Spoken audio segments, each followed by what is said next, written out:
introductory lecture. We are in our first lecture today, in which we start, introducing children's literature in general, and having, a general idea about what children's literature is, and then learning, some historical background. Okay. But mainly the lecture today concentrates on the definition of children's literature and how it started, and some famous names, of people who defined children's literature, and the kinds of children's literature according to genre and according to age. So as you see on page number 1 and slide number 1, you see children's literature is called also juvenile literature. So, and that includes children's literature or juvenile literature includes stories, books, poems that are all enjoyed by children, read by children, and children like to read. Modern children's literature is classified in two different ways, according to genre and according to the age. According to genre and age, this will be later on the next page, will be discussed in more details. So if we talk about the beginning of children's literature, so the beginning of children's literature go back goes back to stories and songs that were started first as a type of oral tradition, something that was just let's say told orally. Okay, as stories that were told orally, as an oral tradition, and that was first meant to be for adults, and then but still they were enjoyed by children, and children shared adults with these stories when they first existed and told. The development of early children's literature before printing was invented is difficult to trace. We can't really say when children's literature started actually. So that was before printing, but after printing was invented, so we can tell about the beginning of the first books, stories, or materials written for children. Even after printing became widespread, many classic children's tales were originally created for adults and later adapted for a younger audience. Okay, since this is important, you have to remember some important dates and names. Since the 1400s, a large quantity of literature, often with a moral or religious message, has been aimed specifically at children. The late 19th century, which is here again important, as a real change and important point in children's literature, the late 19th century and the early 20th centuries both became known as what? Golden Age of children's literature. Okay, the late 19th century and early 20th century. Okay, both were known or became to be known as a golden age of children's literature. At this period, why? Because this period included the publication of many books acknowledged today as classics. There is no single or widely used definition. Okay, again now, how to define children's literature and what does it mean? What is children's literature? There are many different, definitions for, children's of children's literature. It can be broadly defined as anything. This is it. Okay, first, one of the definitions. children's literature يعني generally speaking defined as anything that children read, or more specifically defined as fiction, non-fiction, poetry, drama intended for and used by children and young people. Here we have an important name that you need to remember, a figure who is, interested in children's literature, اللي هو Nancy Anderson of the College of Education, University of South Florida, defines children's literature as, according to Nancy Anderson, children's literature is what? All books written for children, excluding, not including, okay, excluding what? Books such as comic books, joke books, cartoon books, and non-fiction books that are not intended to be read from front to back, like, such as what? Like dictionaries, encyclopedias, and other references or reference materials. Okay, this is the definition of children's literature according to Nancy Anderson. In the International Companion Encyclopedia of Children's Literature, okay, notes that the boundaries, of course, the boundaries between the limits of the lines between genre, okay, of children's literature are not fixed, not clear. They are a bit, not clear. They are blurred. Okay, sometimes no arrangement can be reached. Okay. Whether a given work is best categorized as literature for children, okay, or not. Despite the widespread association of children's literature with pictures books, spoken narratives existed before printing, and the root of many children's tales go back to ancient storyteller Seth Lerer. Okay, this is also important to remember. Okay, spoken narratives existed before printing. Spoken narrative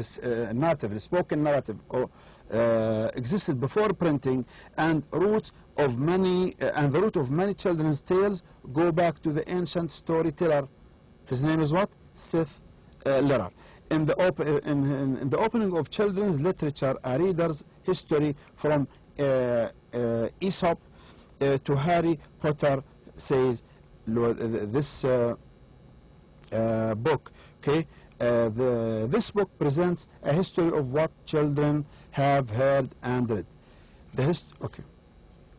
Now back to classification of children's literature. Children's literature can be divided into a number of categories, but it's almost easily categorized according to two main categories, to genre and to the intended aimed year or age of the readers. Okay, when we talk about genre, by genre here, a literary genre is a category of literary composition. Okay, genres may be determined by technique, tone, content, or length. According to Nancy Anderson, there are 6 categories of children's literature. This is also important.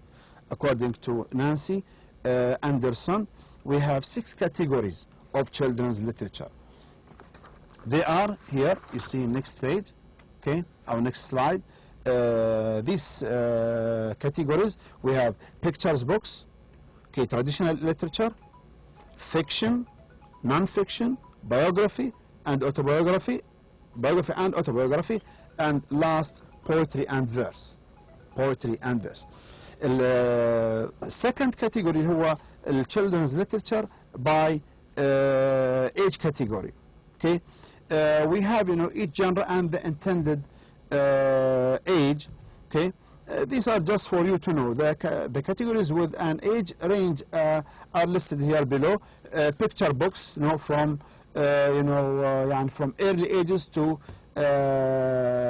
5 years old. Then early reader books, from 7 years old to 5 to 7 years old. Chapter book from 7 to 12, and etc.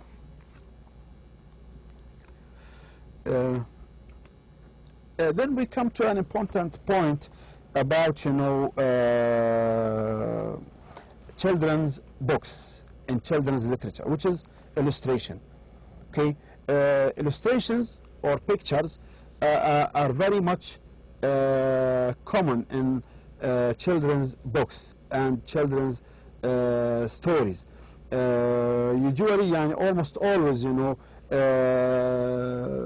there, books for children are accompanied, with pictures.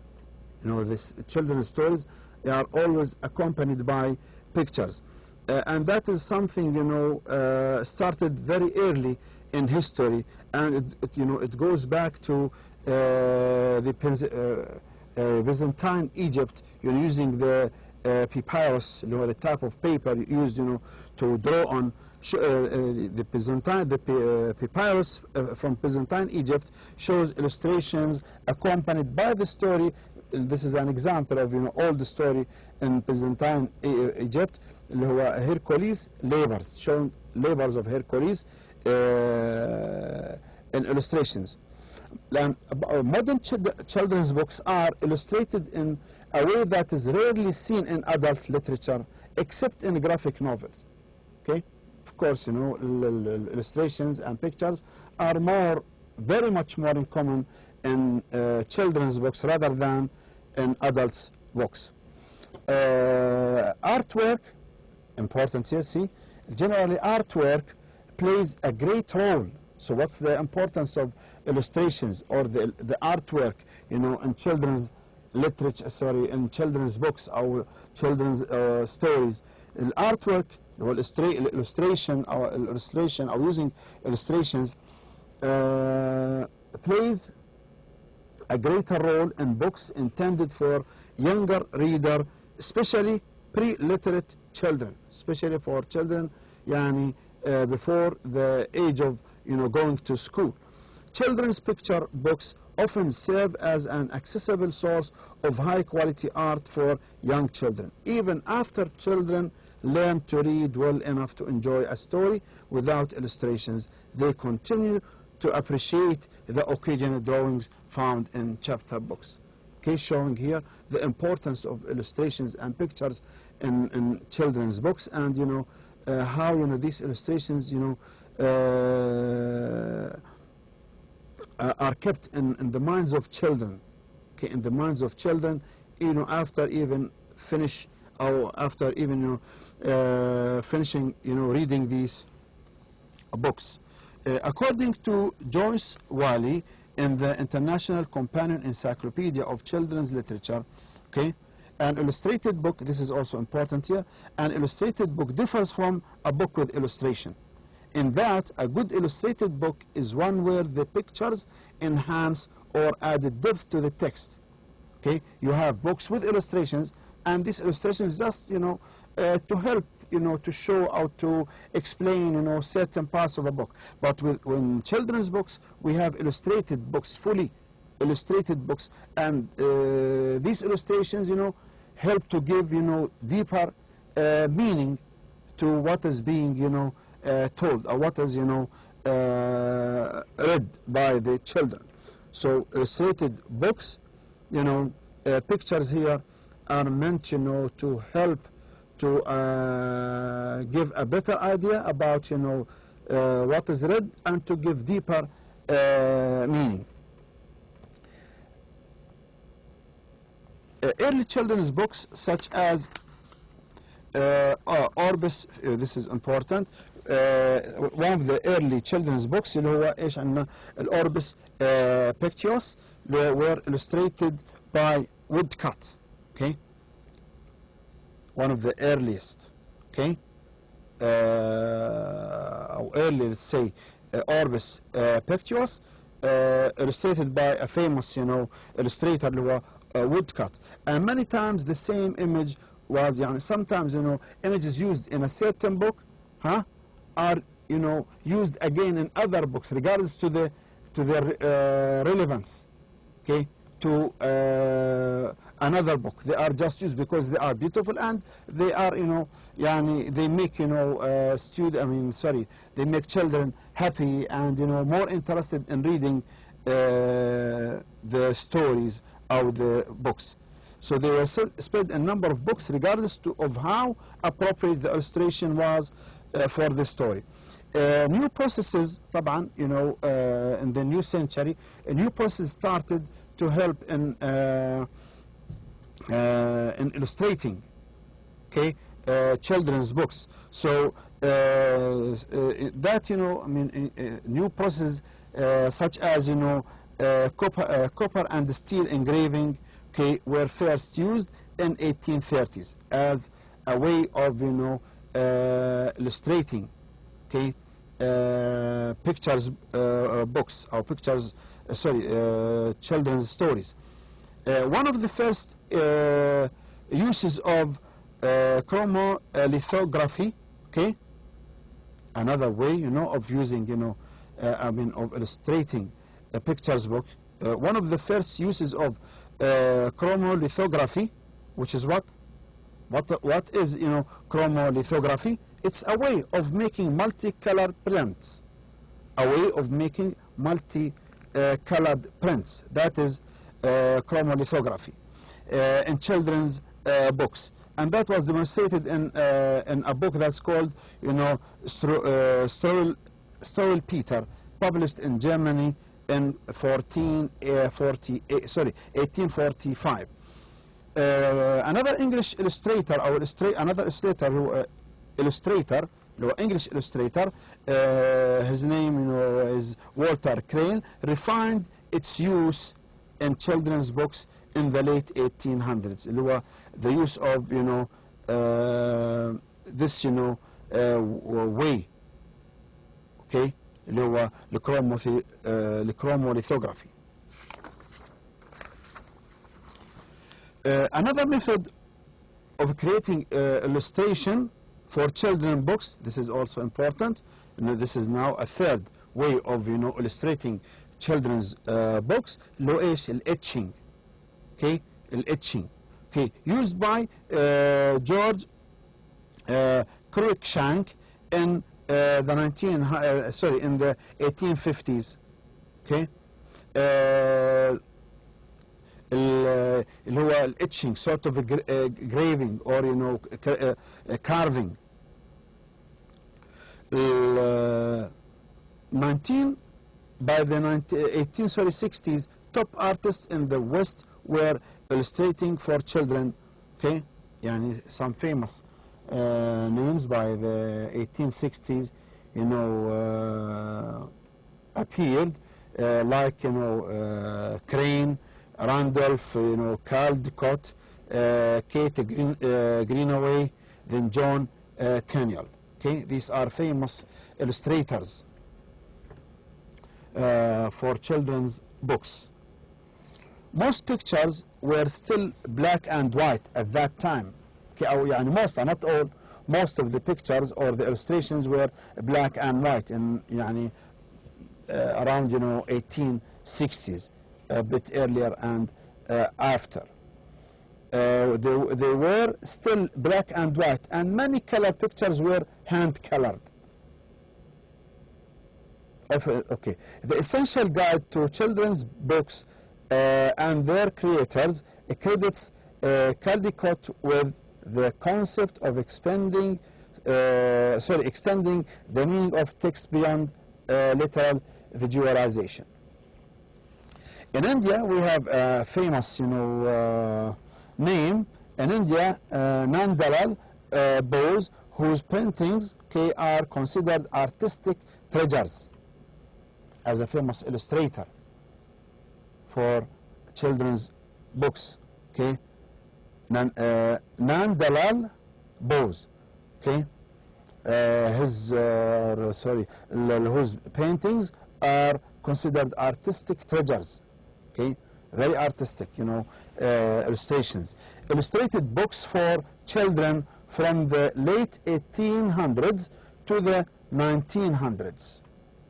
Okay, over 100 years.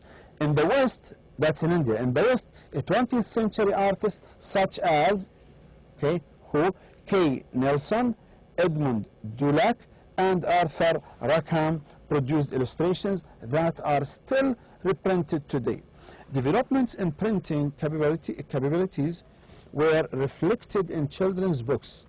After World War II, offset lithography became more refined, and painter-style illustrations such as Brain Goldsmiths were common by the 1950s. Okay, that is sort of, you know, a background, a general background and introduction to children's literature, what it really means, and, you know, different definitions of children's literature, and, you know, some famous, the classification and the categories of children's literature, and the types of each category, and then the importance of a general idea about, you know, illustration and using artwork in children's literature, how it started first and its importance in children's literature, children's books, along with, you know, famous,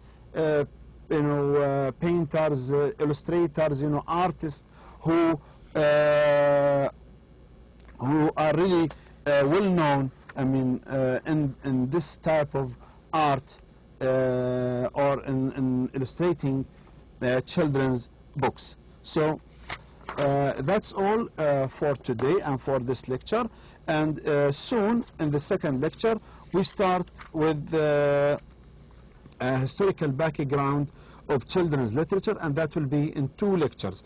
Again, just to remind you, please, to read and to watch, you know, the introductory lecture, and along with the introductory lecture, there is, you know, a word file, contents of, you know, the coming lectures, from lecture 8 to the end of the course. So you'll have the stories, the text of the stories that you need to read. So you may start, please, reading these stories, including Pinocchio, the novel, from now. Okay, so you don't need to wait till we come to lecture number 8. Thank you very much, and that's all from me today. See you again later. Salam alaikum.